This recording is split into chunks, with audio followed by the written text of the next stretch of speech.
diberkati Tuhan. Saya percaya bahwa kita semua hari ini menikmati sukacita daripada Tuhan, boleh bangun dalam keadaan sehat, kuat, semua karena anugerah dan kebaikan Tuhan.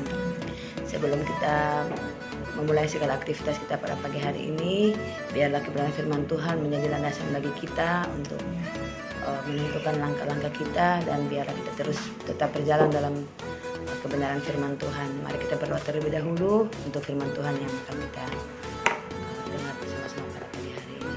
Terpujilah Tuhan, Bapa, dalam nama Tuhan Yesus kami mengucap syukur untuk pagi hari ini. Oleh kasih Tuhan, oleh kebaikan Tuhan dan anugerah kemurahan Tuhan dalam kehidupan kami boleh ada pada pagi hari ini sebagaimana kami ada Tuhan, dalam keadaan sehat, walaupun masih dalam pemulihan buat Ibu Marta, namun kami bersyukur bahwa kami boleh menghirup udara yang segar karena kebaikan Tuhan.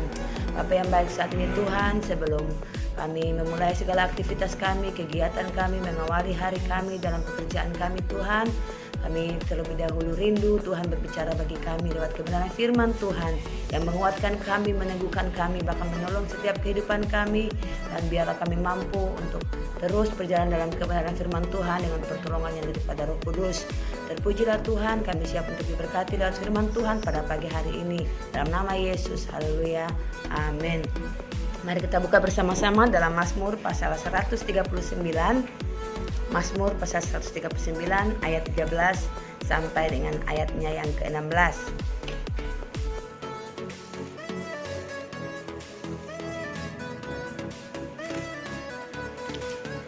Semua sudah dapat, kita akan baca bersama-sama Mazmur 139 ayat 13 sampai dengan ayat 16. Saya akan hitung dalam hitungan ketiga, 1, 2, 3.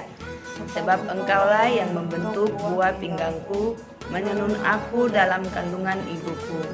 Aku bersyukur kepadamu oleh karena kejadianku dahsyat dan ajaib.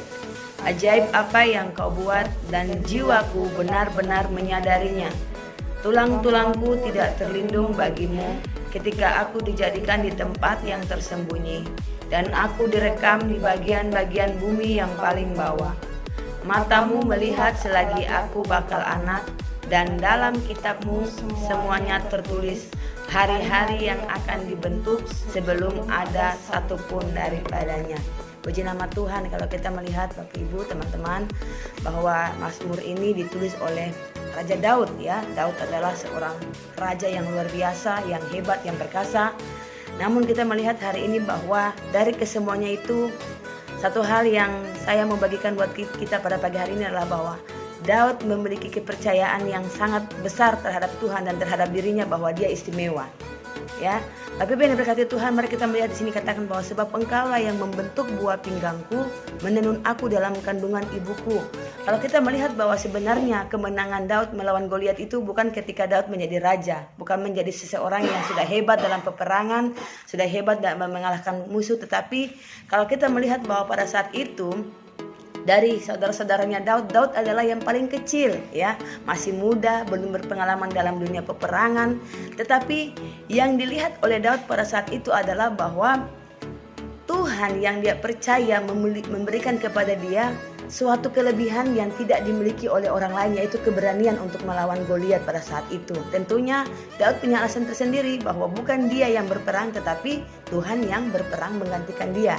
Bapak Ibu yang diberkati Tuhan, kadang-kadang kalau kita melihat di dalam kehidupan kita, mungkin kita tidak, tapi kebanyakan orang Kristen merasa bahwa kita itu kurang, kita itu tidak mampu, dan kita itu tidak bisa. Kenapa Bapak Ibu? Karena rata-rata lebih berfokus kepada kekurangannya daripada kelebihan. Mari kita melihat dari kehidupan Daud bahwa Daud merasa bahwa dia istimewa di hadapan Tuhan, sebab Tuhanlah yang menciptakan dia. Dikatakan sini bahwa membentuk buah pinggangku, menenun aku dalam kandungan ibuku. Daud tahu persis siapa Tuhan yang menciptakan dia. Daud tahu persis siapa Tuhan yang mengutus dia di dalam peperangan, dan kemenangan-kemenangan yang ia alami itu semua karena penyertaan dan perlindungan Tuhan. Bapak Ibu, Tuhan yang menciptakan saudara dan saya, berarti Tuhan yang bertanggung jawab atas hidup kita. Amin.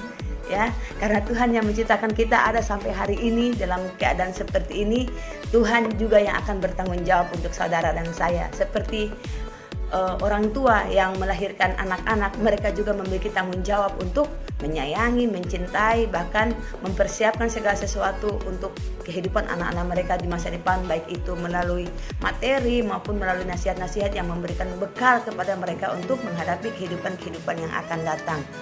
Tuhan menjadikan kita spesial, Tuhan menjadikan kita istimewa. Mari sekarang kita mulai berfokus kepada kelebihan-kelebihan yang kita miliki. Ya, kita punya kekurangan, orang lain juga punya kekurangan. Orang lain punya kelebihan, kita juga punya kelebihan. Kelebihan orang lain tersendiri, kita juga punya kelebihan tersendiri. Jadi, mari kita bersyukur kepada Tuhan. Aku bersyukur kepadamu oleh karena kejadianku dahsyat dan ajaib. Ajaib apa yang kau buat dan jiwaku benar-benar menyadarinya. Ini yang Daud rasakan, Bapak Ibu yang diberkati Tuhan, bahwa dirinya adalah sungguh-sungguh ciptaan Tuhan. Kalau kita ingat ada satu teori dulu ya, teori evolusi, dikatakan bahwa manusia itu merupakan apa tadi? Transformasi dari monyet. Tetapi mari kita melihat di sini bahwa Daud memberikan kita keyakinan bahwa kita diciptakan Tuhan dahsyat dan ajaib. Ya, saya tadi malam karena saya sharing firman Tuhan ini buat anak-anak pemuda, saya katakan bahwa kalian itu istimewa di hadapan Tuhan. Kalian itu ajaib diciptakan oleh Tuhan. Jadi bersyukur kalau kita masih punya kaki, masih punya tangan, masih punya tubuh yang utuh, itu karena Tuhan yang menciptakan kita begitu dahsyat dan ajaib dari dalam kandungan ibu kita. Mari kita belajar untuk mensyukuri hidup kita. Mungkin tidak putih, tidak cantik, bukan tidak cantik, kurang cantik seperti mungkin kalau kita lihat Korea ya, cantik-cantik, tetapi kita punya kecantikan tersendiri. Tetapi mari kita melihat di dalam diri kita bahwa ada kecantikan-kecantikan alami dari dalam diri kita yang bisa kita pancarkan kepada orang-orang di sekitar kita. Cantik itu bukan hanya berbicara tentang putih atau glowing mukanya, tetapi kecantikan yang sesungguhnya itu dari dalam hati kita terpancar kepada orang-orang di sekitar kita. Puji nama Tuhan, biarlah pada pagi hari ini firman Tuhan menolong kita menjalani hari ini dengan satu keyakinan bahwa saya spesial, saya istimewa, dan saya juga punya kelebihan-kelebihan yang tidak dimiliki oleh orang-orang di sekitar kita. Puji Tuhan, amin untuk firman Tuhan. Biarlah firman Tuhan hari ini menjadi bekal bagi kita. Minta Pastor Tioko berdoa untuk firman Tuhan.